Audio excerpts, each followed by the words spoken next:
పిత పుత్ర పవిత్రాత్మ నామమున ఆమేన్.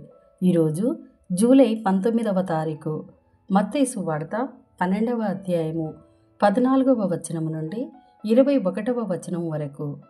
పరిసయ్యులంతటా వెలుపలికి వెళ్ళి ఆయనను ఎట్లు అంతమొందింతుమా అని కుట్ర చేయసాగిరి. యేసు అది గ్రహించి అట నుండి వెడలిపోయెను. అనేకులు ఆయనను వెంబడించిరి. రోగులనెల్లా ఆయన స్వస్థపరిచి తనను గూర్చి తెలుపవలదని వారిని ఆజ్ఞాపించెను. యెషయా ప్రవచనము ఇట్లు నెరవేరెను. అది ఏమనా, ఇదిగో ఇతడు నా సేవకుడు, నేను ఎన్నుకున్నవాడు, నాకు ప్రియమైనవాడు, ఇతనిని గూర్చి నేను ఆనందించుచున్నాను. ఇతనిపై నా ఆత్మను నిలిపెదను. ఇతడు జాతులకు నా న్యాయమును ప్రకటించును. వివాదములాడుడు, కేకలు వేయడు. వీధులలో ఎవరునూ అతని స్వరమును వినరు. అతడు నలిగిన రెల్లును విరువడు.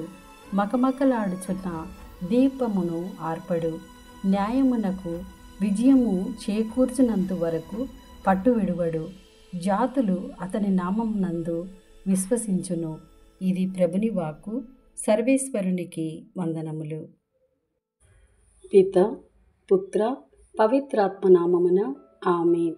ప్రభువా, ఈ వాక్యాన్ని వింటున్న ప్రతి కుటుంబాన్ని ఆశీర్వదించండి. ఈ వాక్య పఠనము ప్రతి ఇంట సుగంధ పరిమళాలు వెదజల్ల చేయండి.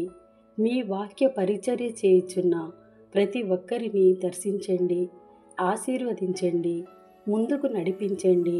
వాక్య ధ్యానాంశము ద్వారా బాధలతో, వ్యాధులతో, సమస్యలతో, నిందలతో, అవమానములతో ఉన్నారు.